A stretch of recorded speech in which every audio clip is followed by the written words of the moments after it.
दुख दर्द भव के सब मिटे, सतगुरु चरण नित से। दुख दर्द भव के सब मिटे, सतगुरु चरण नित से। गुरु भक्ति बिन कछु ना बने, नेहि सकल संतन कही। गुरु भक्ति बिन कछु ना। श्री सद्गुरु महाराज की जय। परमाराध्य सद्गुरु महाराज गुरुदेव महर्षि संत सेवी परमहंस जी महाराज कटिहार शहर के विशेष सत्संग प्रेमी महानुभावों, माता एवं बहनों, आज 15 अक्टूबर है और संडे भी है, रविवार भी है। आज हम लोग आदरणीय निर्मल डालमिया बाबू के द्वारा आयोजित सत्संग में सम्मिलित हैं। इन्होंने जो व्यापार कारोबार रोजगार के लिए स्थान बनाया है, जो दुकान का रूप देख रहे हैं कारोबार के लिए, यह बहुत ही सराहनीय काम किया है, शुभ काम किया है, मंगलदायक काम किया है। अपनी जीविका के लिए संत मत का उद्घोष है कि स्वावलंबी जीवन बिताओ।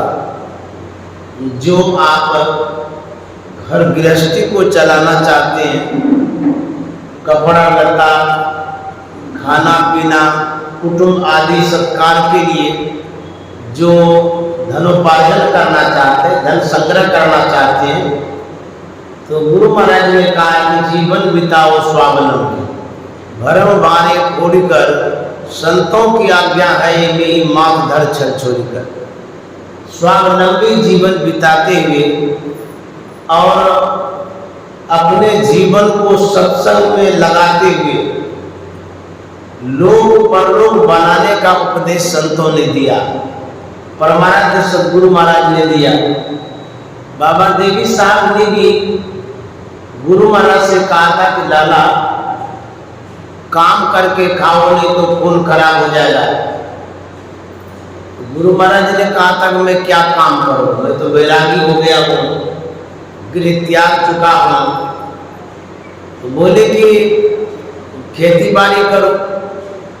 गुरु महाराज कहते हैं कि खेती बाड़ी करेंगे, यदि हमारा जीवन इसी कारोबार में समाप्त हो जाए, भजन नहीं कर पाऊंगा तो क्या होगा, बीच में ही लटके रहेंगे।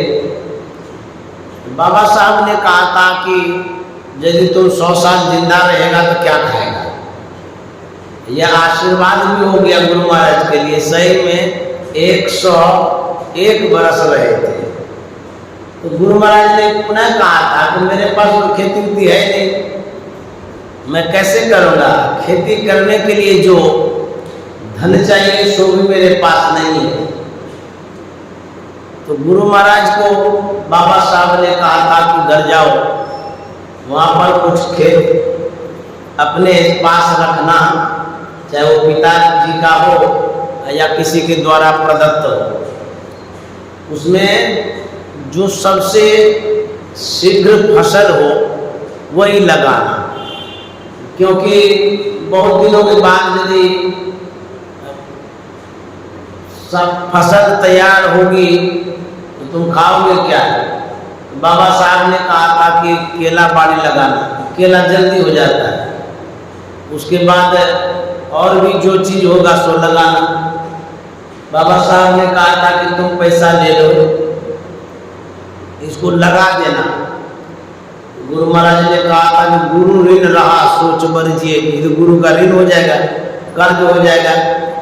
बाबा साहब कहे थे कि जब तुम्हारे पास होगा तो लौटा देना। तो गुरु आज्ञा मान करके परमाराध्य सदगुरु महाराज जब अपने घर आए तो कुछ खेत जमीन जो इनके जिम्मे में आया, जैसे भी आया था, बाबा साहब की आज्ञा का पालन करते हुए केला बाड़ी लगाए थे, बांस बाड़ी लगाए थे, आम बाड़ी लगाए थे और बहुत मेहनत किए थे। गुरु महाराज के हाथ में ठेला हो गया था, खुरपी चलाते चलाते पानी जो देना पड़ता था, कंधे में ठेला हो गया था पानी ढोते ढोते। धन्य है गुरुदेव जिनके नाम पर आज हम लोग कितना ऐशो आराम की जिंदगी बिता रहे हैं और उस महापुरुषों ने इतना मेहनत किया। तो स्वावलंबी जीवन बिताने के लिए हमारे संत मत में कहा जाता है। तो हमारे जो निर्मल डालमिया बाबू हैं, उन्होंने जो ये शौक खोला है उसी का प्रतीक है। संत मत के ही अनुरूप इन्होंने काम किया है। संत मत का जो सिद्धांत है उसी सिद्धांत पर ये खड़े उतरे, तो अपना काम कर रहे हैं, निज काम कर रहे हैं, कारोबार कर रहे हैं। उसी के निमित्त यह सत्संग है। तो गुरु महाराज की कृपा तो उन पर है, क्योंकि उन्होंने जो महर्षि संत सेवी परमानंद जी महाराज की सेवा की, मैंने अपने नजरों से देखा भी है। जब कुप्पा घाट जाते थे तो गुरुदेव के कमरे में ये प्रवेश करते थे, इनके लिए रोक टोक नहीं था। जबकि बड़े बड़े आदमी कमरे में नहीं जा पाते थे, निर्मल बाबू जाते थे और कमरे में जाकर के सेवा करते थे। चाहे वो बिछावन लगाने की सेवा हो, साफ सुथरा करने की सेवा हो, जो सामान है उसको व्यवस्थित करने की सेवा हो, यहाँ तक गुरुदेव के पास जो चढ़ावा होता था उसको भी निर्मल बाबू व्यवस्थित करते थे। एक डिब्बा था जिसमें पैसा रखते थे, जब भर जाता था तो निर्मल बाबू खोल के गिनते थे। बड़े गुरु से भी निर्मल बाबू हुए हैं और गुरु के विश्वासी भी हुए हैं। यहाँ पर मैंने जो देखा है 3 व्यक्ति को, जैसे अरुण अग्रवाल बाबू हैं, निर्मल डालमिया बाबू हैं और ये थे अशोक प्रसाद सिंह, अशोक बाबू। ये तीनों संत मत के यहाँ के लिए, कटिहार के लिए हमको रीढ़ जैसा लगा। बड़े अच्छे प्रचार अभी भी लगे हुए हैं। और जो वेदना में सत्संग हुआ था उसमें मैं आया था, गुरुदेव के साथ था, बहुत बड़ा सत्संग हुआ था। ये तीनों सक्रिय थे, तन मन धन वचन से लगे हुए थे। ऐसे व्यक्ति निर्मल बाबू हुए हैं और अभी भी गुरुदेव महर्षि संत सेवी परमानंद जी महाराज के प्रति जो इनकी आस्था है, जो गुरु भक्ति है, बड़ा सराहनीय है। गुरुदेव को बहुत मानते हैं, इनके पूरे परिवार मानते हैं। यहाँ तक कि जितने कटिहार वाले हैं सब कोई महर्षि संत सेवी परमानंद जी महाराज को मानते हैं। यहाँ कटिहार में गुणगान किया जाता है महर्षि संत सेवी जी महाराज का, और जो मंच पर तस्वीर लगी है गुरु महाराज के साथ, कटिहार वासी गुरुदेव महर्षि संत सेवी परमानंद जी महाराज का भी स्थान दिया करते हैं आज तक। तो मुझे बड़ा अच्छा लगता है आप लोगों के बीच में, और आप लोगों की श्रद्धा देख करके। यहाँ तो बराबर सत्संग होते रहता है, लेकिन फिर भी मुझे आप लोग बुलाते हैं। मैं अपने आप को खुश नसीब समझता हूँ कि बड़े बड़े प्रवक्ताओं के बीच में रहते हुए मैं उसमें से एक आ जाता हूँ यहाँ। और आप जो स्नेह देते हैं, हमको बहुत लोग यहाँ बुलाना शुरू किए, मैं आता भी हूँ।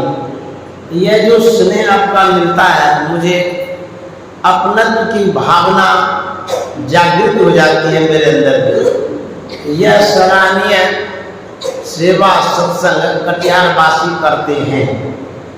तो संतों ने जो कहा स्वावलंबी जीवन बिताने के लिए, वही इस कार्यक्रम का जो है पहचान है, प्रतीक है और मकसद भी है। हमारे गुरुदेव महर्षि संत सेवी जी महाराज बहुत सारी कथाओं में स्वावलंबी जीवन पर भी कथाएं कहा करते थे। ये उनकी कथा मैं आप लोगों के बीच में रख देना चाहता हूँ, सुना देना चाहता हूँ। गुरुदेव जो कहा करते थे, एक व्यक्ति था, उसको एक पुत्र था। वह लड़का अल्हड़ था, अनाड़ी था, कोई काम नहीं करता था।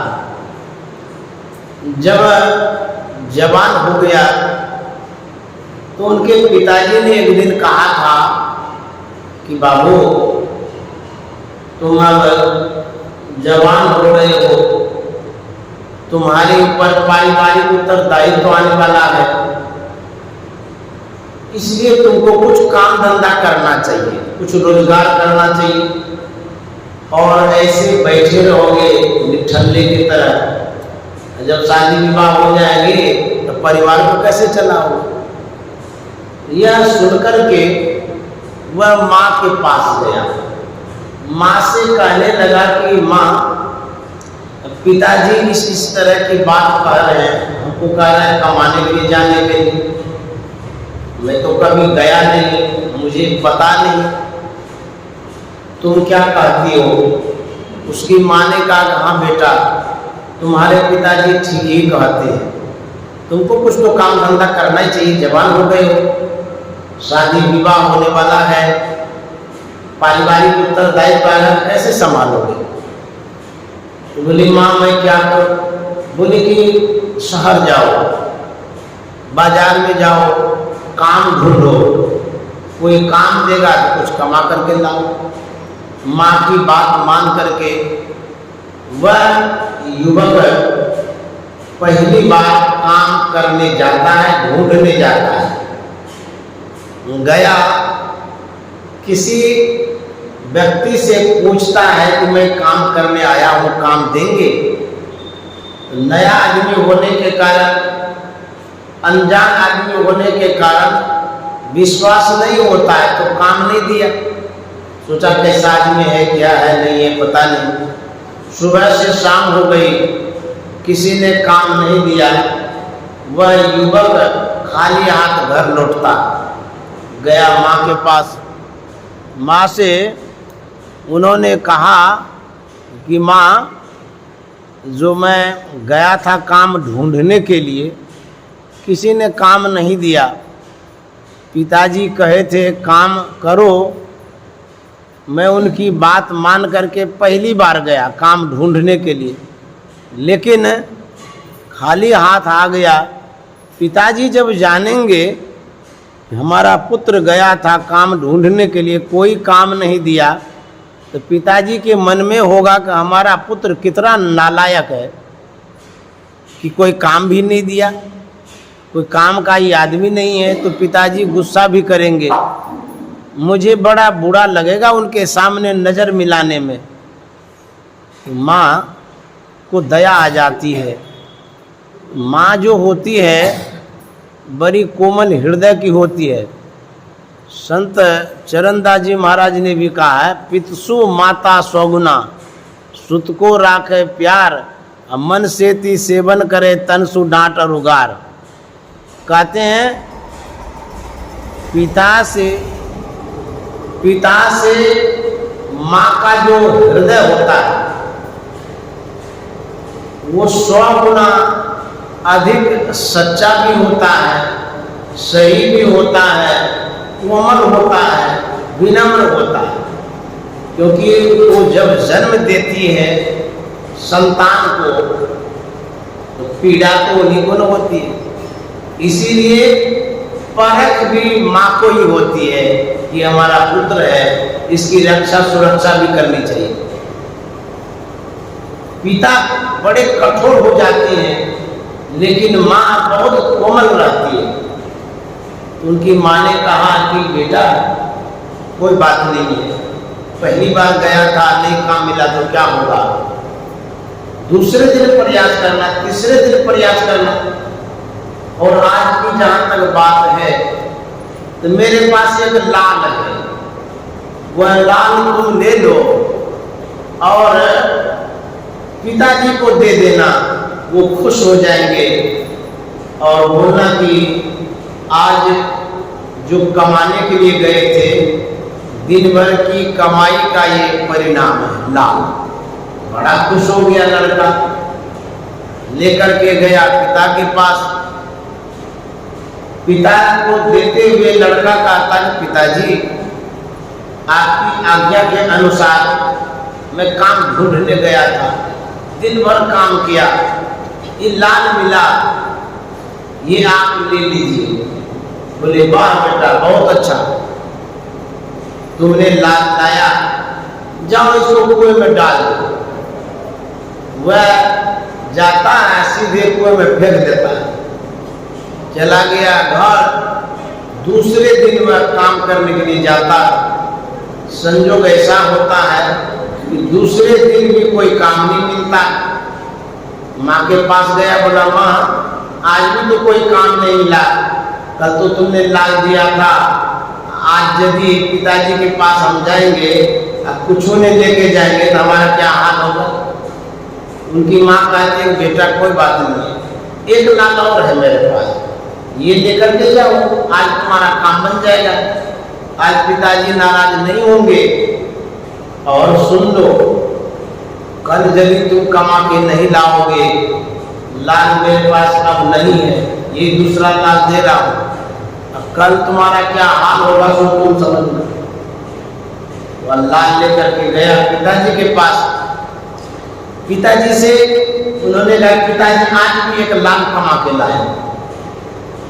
पिता ने कहा तुम्हारा जैसा लाल कमा के लाता है तो हमारा तो निहाले होगा। बोले जा इसको भी कुएं में डाल दो। वह लेकर के जाता है, कुएं में जाके फेंक देता है। फिर तीसरे दिन वो सोचता है आज तो माँ के पास लाल नहीं है, यदि हम आज कुछ भी कमा के नहीं आएंगे आज हमारा बुरा हाल होने वाला। क्यों? पिताजी के पास सामने पोल खुल जाएगा तो पिताजी डांटेंगे, फटकारेंगे। वह जाता है शहर काम ढूंढने के लिए, बहुत परिश्रम करता है, खोजता है, ढूंढता है, निहोरा करता है, निवेदन करता है। कोई दयालु व्यक्ति उसको काम दे देता है, चलो इतना कहता है तो करवा लेते हैं। इतना मेहनत किया, पसीना पसीना हो गया काम करने में, ज्यादा पैसा देगा। शाम के समय उसे 2 पैसे की कमाई होती है, वह पैसा प्राप्त कर खुशी खुशी घर लौटता है। माँ के पास जाता है, माँ देखिए आज कमाई कर ली, ये 2 पैसे की कमाई है आज। तो माँ ने कहा कि जाओ बेटा पिताजी को दे दो, वो खुश हो जाएंगे। गया पिताजी के पास, पिताजी से कहता है पिताजी आज 2 पैसे की कमाई हो गई है, ये लीजिए।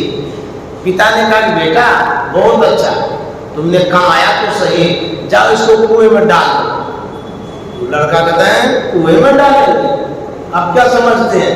अरे पसीना पसीना चुरा करके हम 2 पैसा कमाए हैं, कुएं में डालेंगे, अभी नहीं डालेंगे।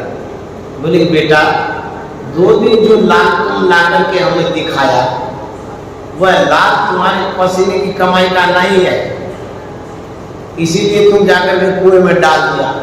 आज तुमने 2 पैसा कमाया, उसका तुम महत्व समझ रहे हो। पिता का पैसा जो होता है पानी की तरह पुत्र बहाता है, लेकिन पुत्र जब कमाता है तब पैसे का महत्व समझता है। तुम इसीलिए नहीं डालना चाहते हो। तो जब हम पिता पर आश्रित होते हैं, पिता किस तरह से कमाता है पुत्र को पता नहीं चलता है। कहता है कि हमको 5000 का सूट चाहिए। बोले बेटा इतना पैसा नहीं है। बोले नहीं है तो नहीं है, आप जहाँ से लाना वो ला कर दीजिए। सबको लड़का सब पहनता है, हमको भी पहनना है। पिताजी समझाता है कि पैसा नहीं है, नहीं दे सकूंगा, लेकिन उस परेशानी को पुत्र नहीं समझता है। माँ बाप किस तरह से पैसा कमा करके, दाल में पानी मिला मिला करके, खा करके पैसा जुगाड़ करके रखा है, तुमको पढ़ाता है, दिखाता है। पुत्र जब अपने ऊपर कारोबार रोजगार का उत्तरदायित्व लेता है, तब उसको पता चलता है कि 2 पैसा कमाने में कितना मेहनत लगता है। दिन दिन भर भूखे प्यासे दुकान पर रहते हैं, काम पर रहते हैं, रोजगार में लगे रहते हैं, तब किसी तरह से पैसा पास में आता है। लेकिन बच्चों को ये पता ही नहीं चलता। बच्चों का जीवन हरा हरा रहता है, समझ गए। और जो जवान हो जाता है, उनका जीवन तो कहना ही क्या है, उनका जीवन पीला पीला हो जाता है। जब बूढ़ा हो जाता है, उसका जीवन पतझड़ जैसा हो जाता है। तो बच्चा को क्या पता, उसको तो ये लगता है कि दुनिया में रुपया पैसा धन संपत्ति बहुत है, माँ बाप खिलाते हैं पिलाते हैं, मुलायम सैया पर सोते हैं, दुनिया का पता नहीं बच्चे को। लेकिन जब जवान हो जाते हैं, शादी विवाह हो जाती है, तब उसको संसार थोड़ा पीला जैसा लगता है, नीरस जैसा लगता है, फीका जैसा लगता है, अभाव जैसा लगता है।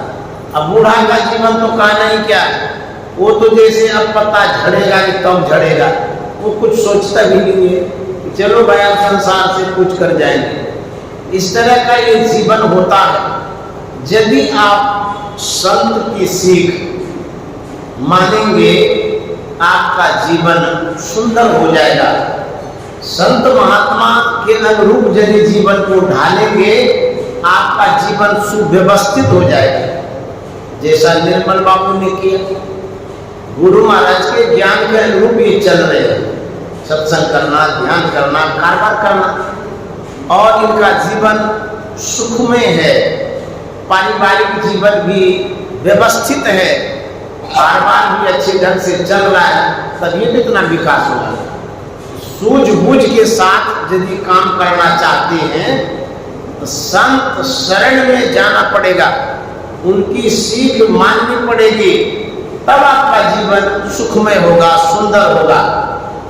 संतों ने कहा, संत शरण जो पड़ा, ताई का लगा ठिकाना, और कहीं नहीं कुशल सकल बैराट करना। यदि संतों की सीख को समझ नहीं पाते हैं, तब क्या होता है, सब उल्टा पुल्टा हो जाता है, गड़बड़ हो जाता है। जब भी कुछ बातें हो सत्संग में, संत महापुरुष बोलते हैं तो उसको ध्यान से सुनिए, तब बात समझ पाएंगे, सीख पाएंगे। एक नया सत्संगी बना, वह स्तुति विनती गा रहा था, उसमें एक पद वो पढ़ता है, सब प्यारा परिवार वो संपत्ति नहीं भागे, वो चौंक जाता है, अरे ये क्या लिखा हुआ है इसमें, सब प्यारा परिवार और संपत्ति नहीं भागे, ये ठीक नहीं लिखा हुआ है, हमको तो सब भागे, इसलिए हम नहीं गाते। हाँ, गाना ही छोड़ दिया, वो लाइन छोड़ दिया। वो गुरु महाराज संत थे, बैरागी थे, त्यागी थे, उनको प्यारा परिवार और संपत्ति से क्या मतलब, इसीलिए उन्होंने लिखा कि सब प्यारा परिवार और संपत्ति नहीं भागे। उनको तो नहीं भागे, लेकिन हमको जी सब बढ़िया बढ़िया है, सब भागे। प्यारा परिवार किसको नहीं भागे, और संपत्ति गाना ही क्या है, वो गाना छोड़ दिया। तो वो 2 लाइन वो छोड़ करके गाता था। जब समूह में गाने लगा, स्वर में स्वर मिलाकर के जब गाते हैं तो अच्छा लगता है। जैसे पटरी पर ट्रेन चलती हो, साज बाज एक स्वर में मिलता है तो सुनने में सुहाना लगता है। वो जो गा रहा था सबके बीच में, वह जब लाइन आया, सब प्यारा परिवार और संपत्ति नहीं भागे, वो चुप हो गए। आवाजें बदल गई, डिफरेंस हो गया, ऊंचा नीचा हो गया, एक आदमी चुप हो गया। तो सत्संगियों ने पूछा कि भाई ये 2 लाइन पर चुप आप क्यों हो गए? बोले तुम लोग पढ़ते हो लेकिन समझते नहीं। बोले क्यों? बोले इसमें क्या लिखा हुआ है? बोले लिखा हुआ है सब प्यारा परिवार और संपत्ति नहीं भागे। ये जो लिखा हुआ है ये ठीक नहीं है। बोले क्यों? बोले कि हमको प्यारा परिवार भावे और संपत्तियों भावे इसलिए हम नहीं गाते। बोले कैसा विचित्र आदमी है। बोले अरे गुरु महाराज ने कहा है जो प्यारा परिवार है और संपत्ति है उनमें हमारी आसक्ति न हो जाए, हम फंस न जाए, बच न जाए। भजन करने में यदि मन नहीं लगे तो प्यारा परिवार में फंसे रहेंगे, संपत्ति में फंसे रहेंगे, अब भजन में फंसवे नहीं करेंगे। वो संपत्ति और प्यारा परिवार ये तो भौतिक जीवन के लिए, इस शरीर भर के लिए, इसमें तो सुख आनंद ले लेंगे, मरने पर तब क्या हाल होगा? तो गुरु महाराज कहते हैं यह प्यारा परिवार संपत्ति जरूरी तो है लेकिन इसमें आसक्ति न हो जाए, इसमें फंस न जाए, बच न जाए। इसीलिए गुरु महाराज का नहीं भागो। भागने का मतलब है उसमें मन गड़ नहीं जाए। एक आदमी को देखिएगा वो इतना काम में पिल जाता है, ध्यान करना, सत्संग करना, भजन करना सब छोड़ करके दिन रात उसमें लगे रहते हैं। गुरु महाराज ने कहा हे प्रेम रूपी सदगुरु प्रेमी मुझे बना दो, नर नार रूप सारे मनमोह है जो हमारे आकर्ष प्रेम मिले वह इनसे लगन हटा दो। इसका मतलब ये है कि जो आकर्षक चीज है, वस्तुएं हैं, जो रूप है उनमें मन इतना आकर्षित ना हो जाए कि भजन तरफ जयवे न करे। इसीलिए कहते हैं हे गुरुदेव आप इतना तो कृपा करके रखिएगा कि हमारा मन आसक्त न हो जाए संपत्ति में, परिवार में, धन में। तो ये प्रार्थना, ये निवेदन है। यदि ध्यान से नहीं समझेंगे, सुनेंगे तो जो सोचने का है उल्टे पुल्टे सोच लीजिएगा तब क्या गड़बड़ होगा। एक और कथा सुनाते हैं गुरुदेव का। यदि आप सही से समझ नहीं पाते हैं किसी बात को तब आपके जीवन में क्या खरमंगल होता है, यही बात मैं बताने जा रहा हूं। एक दुकानदार था, वृद्ध हो गया, अंतिम अवस्था आ गई। तो अंतिम घड़ी में आप अपने परिजन को, कुटुंब को, समाज को, परिवार को संबोधित करते हैं। बहुत आदमी ऐसा करता है, ऐसे रहना, वैसे रहना, ऐसे कमाना, वैसे खाना, ताकि तुम्हारा जीवन अच्छा होगा। बोलते, कोई कोई समझाते। वह बूढ़ा सोचता है तो संसार से चले जाएंगे।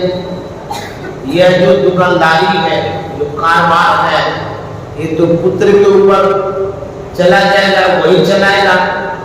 तो कुछ सीख दे देते हैं, समझा देते हैं, पुत्र को बता देते हैं ताकि उनका जीवन सुखमय हो, आनंदमय हो।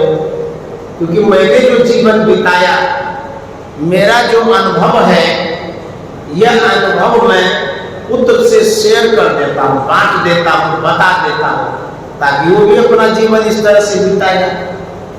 पुत्र को बुलाया, बोला बेटा मैंने जीवन पर्यंत जो मेहनत किया, काम किया, उसका परिणाम ये दुकान है और दुकान में रखी संपत्ति है।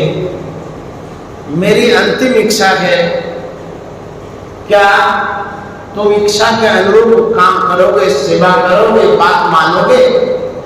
पुत्र ने कहा पिताजी आपने इतना किया है मेरे लिए और अंतिम इच्छा का सम्मान हम न करें, ऐसा हो सकता?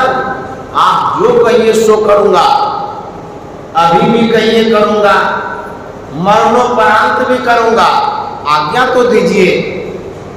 पिता ने कहा कि बेटा मेरी अंतिम इच्छा यही है, मेरी आज्ञा यही है, जब मैं संसार से चला जाऊंगा, दुकान जब तुम चलाने लगोगे, ऐसा करना, ठंडा ठंडा जाना, ठंडा ठंडा आना, और नहाना लगा के तगादा नहीं करना, स्वादिष्ट भोजन करना, ये 3 मेरी अंतिम इच्छा है, मेरी आज्ञा है, पालन करोगे? बोले पिताजी आप कितने महान हैं, कितने दयालु हैं, पुत्र के लिए इतना अच्छा सोचते हैं आप, ठंडा ठंडा जाना, ठंडा ठंडा आना, ये तो बहुत अच्छी बात है। और लहाना लगा के तगादा नहीं करना, काई टेंशन हम करेंगे, यदि आप इसी में खुश हैं तो एकदम करेंगे। तीसरी बात कहते हैं स्वादिष्ट भोजन करना, बोले पिताजी आप इतना अच्छा हमको बता दिए, जरूर मैं इसका पालन करूँगा। उनके पिताजी संसार से चले गए, जब उनके ऊपर उत्तरदायित्व आया, अब दुकान चलाने जो जाएंगे वो सोचता है पिताजी की अंतिम सीख, अंतिम उपदेश, उनकी इच्छा का कदर करना चाहिए, सम्मान करना चाहिए।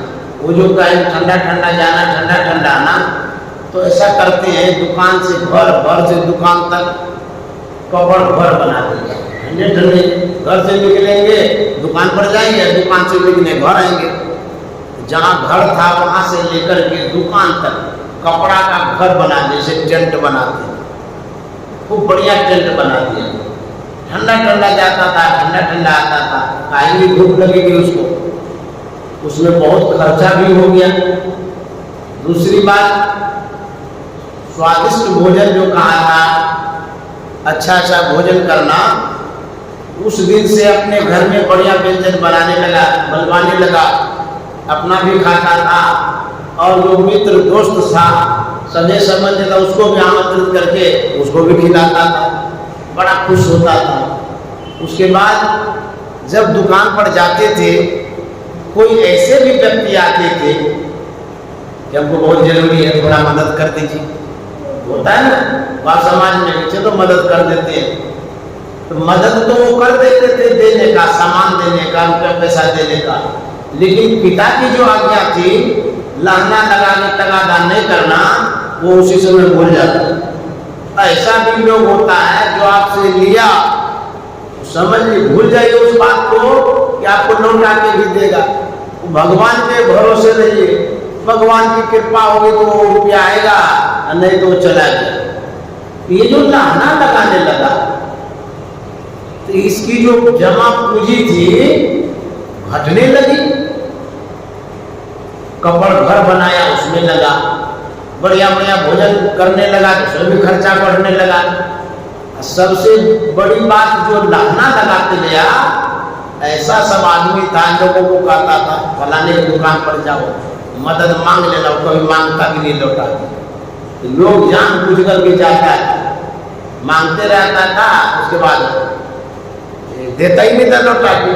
होते होते उनकी ऐसी नौबत आ गई, स्थिति आ गई, दुकान से वो सड़क पर आ गया, और वो दिमाग लगा रहा था कि पिताजी की आज्ञा है और हम सड़क तक आ गए हैं, ये क्या हो गया। अरे पिता तो पुत्र के लिए अच्छा ही सोचता है, लेकिन हमारे पिताजी क्या कह गए तो मैं कंगाल हो गया, मेरी ये दुर्दशा हो गई। पिता की आज्ञा मानना भी ठीक नहीं। ऐसी आज्ञा क्या है जिसमें कि पुत्र कंगाली हो जाए, तो बेचारा उस अर्थ के दुख में पूंजी जो चली गई उस कारण से, दुकान जो बंद हो गई उस कारण से व्याकुल हो गया, बेचैन हो गया। जब विपत्ति आती है, बहुत लोग पंडितों के पास जाते हैं, पुजारियों के पास जाते हैं, अंगूठी वाले के पास जाते हैं, अंगूठी पहना देंगे धन वर्षा होगी, गाय को गुड़ खिला देंगे आपके घर में लक्ष्मी आ जाएगी। है जब इसी तरह से लक्ष्मी आएगी, फिर बैठ करके अपना ताश खेलते रहिए, लक्ष्मी आ मिलेगी। ऐसा नहीं होता है, ये कर लीजिए तो लक्ष्मी आएगी, वो कर लीजिए लक्ष्मी आ जाएगी। लक्ष्मी कहाँ से आएगी पता है? लक्ष्मी को कब्जा करके रखे कौन? संत। लक्ष्मी है संतन की चीज। लक्ष्मी को बुलाना चाहते हैं तो संत की आज्ञा का पालन करना होगा, तब संत लक्ष्मी को आदेश करेंगे तुम उसके यहाँ जाओ, तो तब आएगी। ये नहीं कि गुड़ खिलाने से आ जाएगी, अंगूठी पहनने से आ जाएगी, पूजा पाठ जो आप बाहरी करते रहते हैं उससे आएगी। संत के अनुरूप करेंगे तब तो लक्ष्मी आएगी, और नहीं तो नहीं आएगी। अच्छा, मान लिया जाए कोई नौकरानी आपके यहाँ बहुत अच्छी नौकरानी, किसी को जरूरत पड़ जाए, आप डायरेक्ट नौकरानी को कहें मेरे यहाँ आ जाइए, आ जाइए? नहीं, वो तो जिस मालिक के पास है उनसे बात करेंगे, वो कहेंगे तब ये जाएगी, नहीं तो घस के भी। ये लक्ष्मी तो संत की चेड़ी है, तो संत को खुश करेंगे तो लक्ष्मी स्वभावतः आ जाएगी। तो निर्मल बाबू सत्य के शरण में है, संत की सेवा करते हैं, खुश रखते हैं, आज्ञा पालन करते हैं, इसलिए इनके यहाँ लक्ष्मी आती रहती। तो मैं कह रहा था, वो चला गया महात्मा के पास, पुजारियों के पास, औरों के पास, कि मेरी ये दशा कैसे हो गई। भटक गया वो, होते होते एक अच्छे महात्मा के पास वो गए, उनसे कहा कि महात्मा आप लोग धर्म का प्रचार प्रसार करते हैं, अच्छी सीख देते हैं, बोलते हैं पिता की आज्ञा का पालन करने से पुत्र का विकास होता है, पुत्र को लाभ मिलता है। लेकिन ये बात जो आप लोग कहते हैं, आपके दृष्टि से ये बात सही हो सकती है, लेकिन मेरी दृष्टि से 100% गलत है।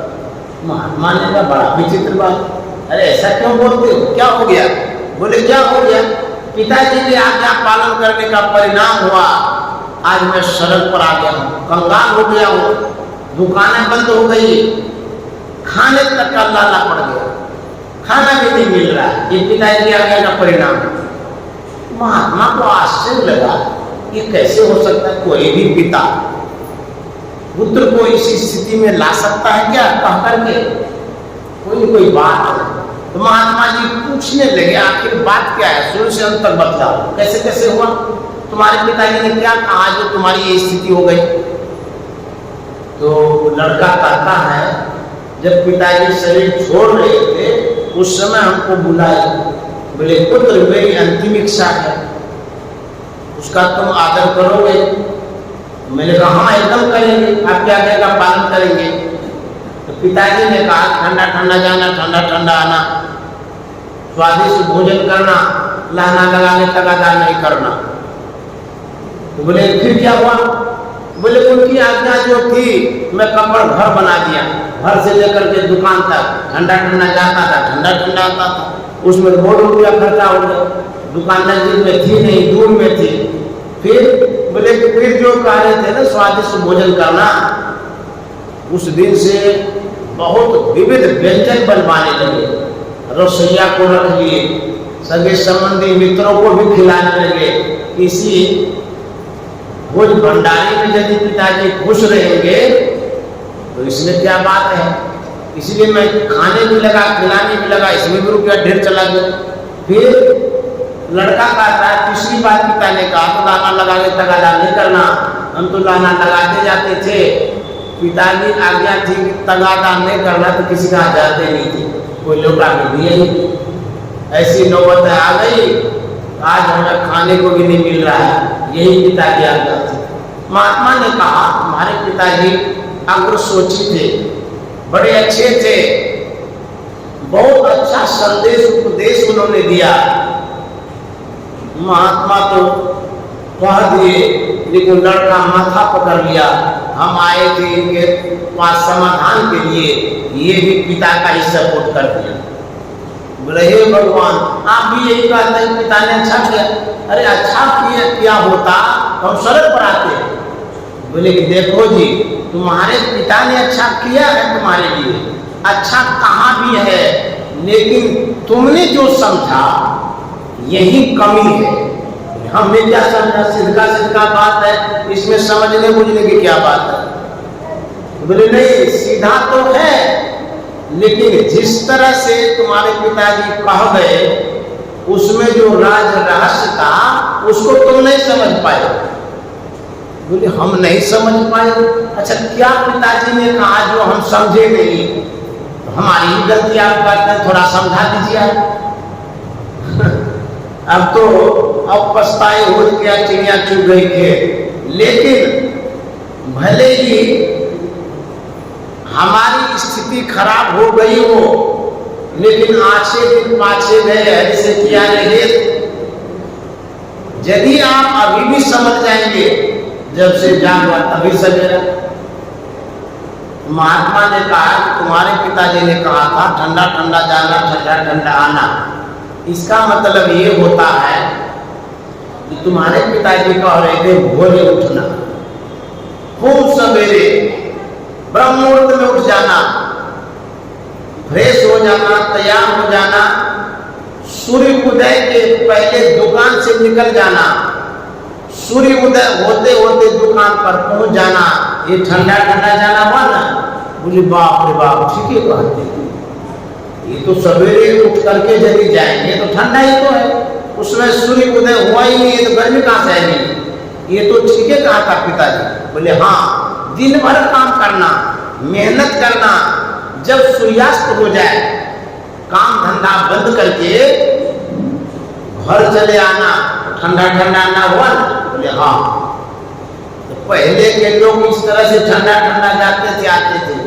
आजकल के लोग एसी लगा लिए, दिन भर काम करो, रातों में करो, करते रहो, ठंडे में रहो, गर्म होने का तो काम ही नहीं है।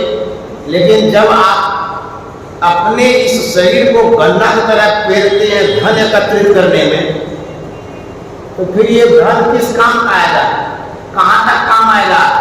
समय भर दिन भर काम करिए, शाम के समय संध्या वंदन करिए, जो हमारे गुरु महाराज ने आदेश दिया है। सवेरे भी कर लीजिए, शाम को भी करिए। अब बीच में अपने जीविका के लिए धनोपार्जन करिए, दोनों जीवन सुखमय होगा, लोक भी बनेगा, परलोक भी बनेगा। तो दूसरी बात महात्मा ने कहा स्वादिष्ट भोजन के विषय में।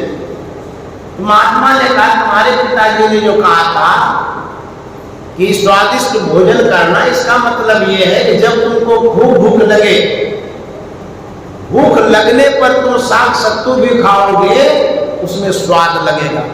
अब खाना पर खाते रहोगे रसगुल्ला भी अच्छा नहीं लगेगा। यदि भूख लगने पर खाओगे स्वाद भी लगेगा, स्वास्थ्य भी बेहतर रहेगा। इसीलिए तुम्हारे पिताजी ने ये कहा था भूख लगे तब खाना, यही उसका राज है कहने का। तीसरी बात, तुम्हारे पिताजी ने जो कहा था लाना लगा के तगादा नहीं करना, इसका मतलब यही होता है कि पिताजी ने कहा उस व्यक्ति को लाना लगाना। किसी को कुछ जब आप देते हैं उस व्यक्ति को देना जो बिना मांगे लौटा दे, यही वह लाना लगा के तगादा नहीं करना।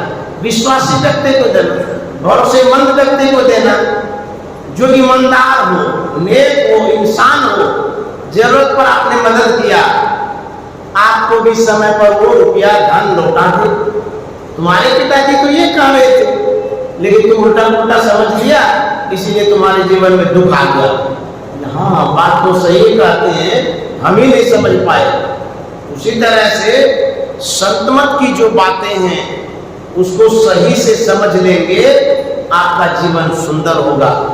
गुरु महाराज ने कहा है मास आसीन जगत वासिन, चेत चित में जीवनो थोरो क्यों, जगत में गपिलाइए ना भयो जग काहू को, कितनों को अपनों कियो, करी जतन जो याई त्याग्यो, शांति सुख सोई लियो। श्री सद्गुरु। तो मैं आदरणीय निर्मल भाव को साधुवाद देता हूँ, धन्यवाद। साधुवाद देता हूँ। इनका जो जीवन रहा है संत मत से संबंधित जीवन रहा है, सदगुरु से संबंधित जीवन रहा है, और इन्होंने जो जीवन अभी तक बिताया है गुरु आज्ञा के अनुरूप बिताया है। सत्संग भी करते हैं, भजन भी करते हैं, रोजगार भी करते हैं। ये तो संतों का उपदेश है। और इन्होंने आयोजन किया, कल भंडारा भी था, खिलाया पिलाया लोगों को, अपने पसीने की कमाई को सदगुरु की सेवा में लगाया, सत्संग कराकर, और समाज को जो भोजन कराया ये भी सदगुरु की ही सेवा है। सभी सत्संगियों को खिलाया पिलाया। इन्होंने धन का सदुपयोग किया है, इन्होंने वचन का सदुपयोग किया है, और इन्होंने अपने जीवन का सदुपयोग किया है। इस तरह से ऐसे व्यक्ति को साधुवाद देता हूँ। आप जो कटिहारवासी इस शॉप के उद्घाटन में आए, आपकी सराहनीय सेवा है ये, क्योंकि समाज में यदि आप किसी के आयोजन में जाते हैं तो समाज के लोगों को बल मिलता है, मान सम्मान मिलता है, और एक सहयोग होता है। आना सिर्फ आप आ गए हैं, संगठित रूप दिखता है इससे। इन्हें फलाने बाबू के यहाँ गए थे, लोगों के अंदर में उनके प्रति सद्भावना है, निर्मल बाबू का जुड़ाव है, तभी भी इतने एकत्रित हो गए। यह भी एक सेवा है। आप लोग आए, आप लोगों ने निर्मल बाबू के इस यज्ञ को संपन्न करने में सहयोग दिया है, मदद किया है। आप लोगों को भी बहुत बहुत साधुवाद। श्री सद्गुरु महाराज